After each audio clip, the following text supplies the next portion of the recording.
This video was sponsored by EA. Hey, what's up guys? It's your boy the Chief, aka the Chef, aka the Young Rocket King, bringing you my first look into Command & Conquer Rivals, which is EA's new mobile game created by Redwood Studio. Guys, I'm excited to show you guys this game since it's gone global on December 4th, and I'm going to be showing you guys all about it today if you've never seen it already. And I actually have some pretty cool things for you guys where you can actually win a chance to meet me and some of your favorite YouTubers in person in San Francisco on January 12th. EA actually is going to be hosting a crazy live stream where myself, a couple of your favorite mobile YouTubers are going to be playing on stage against each other, and there's actually a chance for one of you guys to meet up and be on stage with me.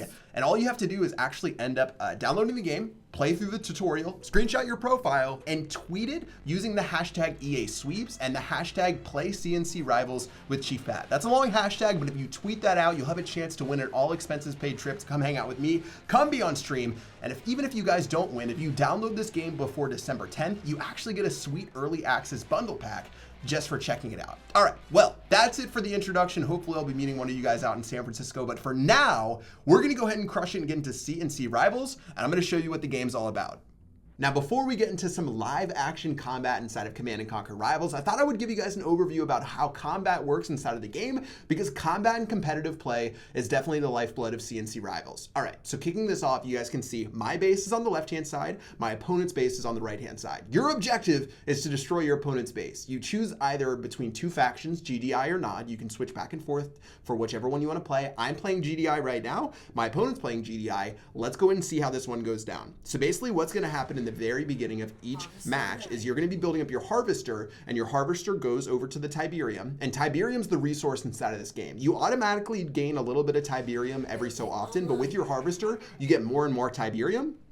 And then once your harvester starts harvesting some Tiberium, you can afford to purchase some buildings which let you put troops onto the map. So I'm going to start off by getting my rocket troops, pretty topical for who I am, which are really strong against buildings, really strong against tanks, and they're really weak against infantry. Basically, each unit inside of the game has its strengths and weaknesses. I start off by building up some infantry just to start controlling these two platforms. And how this works is if you control platforms long enough, you actually send a missile to your opponent's base, and it does half the HP of their base. Now, you can attack their base directly with your units, but that's a lot more risky, and you don't do that really until later in the game. What I'm trying to do right now is control two of these three platforms, and if I control them long enough before that missile goes off, I'm going to be the one sending the missile over to his base, and I'm going to be the one doing some serious damage. So you can see so far, my opponent actually has two harvesters on the field. So he's getting a lot of resources, but he had to spend a lot to get both of those harvesters. I'm going to go ahead and create my little mini drones, and they're going to control this platform on the very top. And as you can see, the missile is getting ready to launch. I'm going to move my rocket guy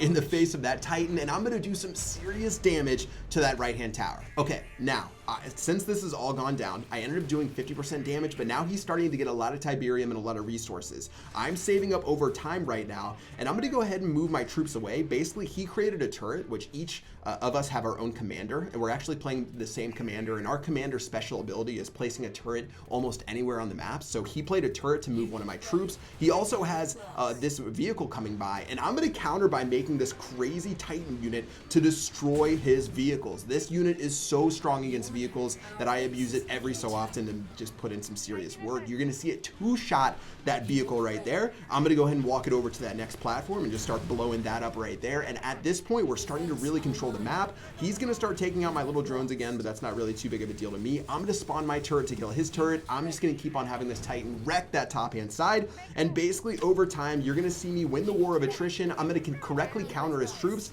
and that's how this game is played. You're going to continually bring new troops in and out of the battlefield, new vehicles, new units, depending on who they're strong against, and you're going to try to control the battlefield and eventually control the missile platforms and send that missile to your opponent's base. And as you can see, this one was GG, well played. Two missiles fired off, not too much you can do. And yeah, that's it for the basis of the game. Create your buildings to create your units, use your units to control the platforms, and then use those platforms and nodes to shoot the missile and destroy your opponent. It's really awesome because you have a lot of micro strategy here and there where you really have to be skillful, but at the same time, you have to be thinking on a bigger scale about how you're going to go about each match. Anyways, I'm going to go and get into a live action battle right now, and let's go and see if we can pick up a win. So let's go ahead and hop into our very first live action battle since it's gone global right now. And of course, showing you guys a little bit about the UI. If you guys want to upgrade your different units, you can see all of them laid out for GDI right here, which is the faction that I normally play, as well as you have 2 commanders. Dr. Liang, who I have unlocked, actually has this pretty sweet healing drone, which puts it in work. Then of course there is Nod. I haven't dove too much into Nod right now, but I'm excited to play more of it, especially now that the game is global. But let's go ahead and check this out right now and get into some action. You can see I chose GDI. Taking a last look at my deck, you can switch between a couple of presets if you'd like, but I'm gonna go ahead and just use my first deck right here, and let's see if we can dominate. Obviously, a lot of my deck revolves around getting the Titan. I would say my deck is more mid-game than anything. It really peaks up in mid-game, but especially when you get to late game, it can get pretty strong as well when that Titan gets on the field. Let's go and throw our Harvester out right now, which is how you start off every single game. Now, some people like doing the double Harvester strategy. I think it's a little bit bold sometimes. I don't know what this guy's gonna do. I'm gonna do the. I've heard that double Harvester is really bad actually, but I'm gonna do it today just to see. Look at the bottom left-hand side. My Tiberium now, I'm farming it so quickly. I think he did double Harvester as well because no one has anything on the map. And checking out what we want to use right now, I do have my tank, which is going to be really strong against his harvesters because I sort of want to mess with those. So let's go and get our tank out right now and see what he's going to end up putting in. Now, of course, for the tank, if you take a look right here, it can attack while it's moving, and it's really strong against fellow vehicles. So that's why I want to roll with it. Obviously, that's not the best look for us, having these bad boys right here. I'm going to go ahead and get my shock troopers, who are much more effective against infantry. So let's go ahead and get that done. I'm going to go ahead and put these in right here. It's going to go ahead and start putting in some work against those bad boys. Nicely done, guys. Let's keep on moving up since obviously that tank's a little bit of an issue, but let's go and push on through. I'm going to make some more shockwave troopers, and taking a look at what he has, he's going to opt to play his turret, and that's a little bit of an issue, so I'm going to use my tanks to start putting in some work against that. Shockwave troopers coming up as well, and you can see how much micro is involved in this game. Now, since I do have a little bit of an advantage, I'm going to start pushing forward right now using my shockwave troopers. This is going to give him a little bit of problems. I'm going to move my tank as well, and my tank does work against his harvesters. Now, I do have enough Tiberium to get into my tech lab, so this is what's going to be next for us, guys. Let's go ahead and start pushing forward here.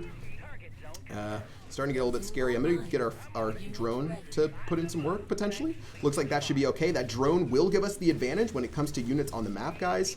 I do need to move these bad boys right here. And wow, you guys can see how crazy chaotic this game gets. But we do have 2 platforms right now. He's going to start going in over the top, but look at my drone swarm. He actually can't end up hitting my drone swarm because it's in the air. That drone swarm is going to end up just decimating right there. That's going to end up killing his units eventually. I'm going to get ready with my Titan, not with my Titan, sorry, but with my Wolverine, which is really strong against enemy infantry. And taking a look at my harvesters, they're putting in work, and that's going to be a missile flying off against our opponent. And Evan, what you got, brother? You're not allowed to get on this platform. Missile number 1 flying on across, and guys, the harvesters right here are going to end up taking some damage as well. I'm going to put in some work against these harvesters. I'm also going to move all of my stuff away from this turret right now. I'm actually going to go and place this turret right here, which I think is going to be a little bit cheeky. Let's go ahead and do that. We're also going to move this forward and start attacking my turret onto his units. You can see how much micro goes into this game, guys. And he's going to drop his vehicle on this bottom-hand side. But now I can use my Titan. The big old Titan you guys saw in that replay is going to obliterate what he has going on right now. Let's let this all run on through. Since he is using vehicles, guys, very easy for us to counter him with our Titan. And this is the late game potential I was talking about. 2 platforms taken. I've got all of my units getting ready to go ham right now. Let's get ready with a missile right here. Or sorry, not a missile, but a turret from our commander's special ability to put in some work. He's going to float over to this top side, which means I'm going to obliterate his harvesters. Check out all the work we're about to put in with the Titan going on in. Going to throw in this drone right here to see if we can hold him off. My infantry shockwave trooper still available. And guys, unless he's able to control one of these platforms, this is going to be GG well played. Missiles about to fly over to our opponent. That is a very controlled platform right now. And guys, Titan's going to go ahead and continue putting in some work for us. I'm going to move over some of our missile squad. He's going to put a turret on this side, but can you say GG well played? Missile flying over to Evan's base, and that's going to be a 2-missile victory. Well done. Not even scratched on my side of the map. You can see how I put in work right there. Double harvester, again, I don't always recommend it. I recommend rather spending more of your Tiberium to make early units to kill their harvesters if they go double harvester, but we're going to end up stealing that win right there for GG, and that's what I'm talking about. Guys, you can see how exciting this new Command & Conquer Rivals game is. I've been having fun with it. I'm telling you guys for real. I know that EA sponsored this episode, but I really do enjoy playing this game, and I think it is one of, if not the best RTSs on mobile right now. It's a lot of fun. Give it a chance and let me know what you guys think inside of the comment section below. But that's going to do it for today. Hopefully I've given you guys some of the skills that you need to dominate inside of CNC Rivals. But yeah, that's going to do it for this episode. Until next time, I will see you guys later. Peace out.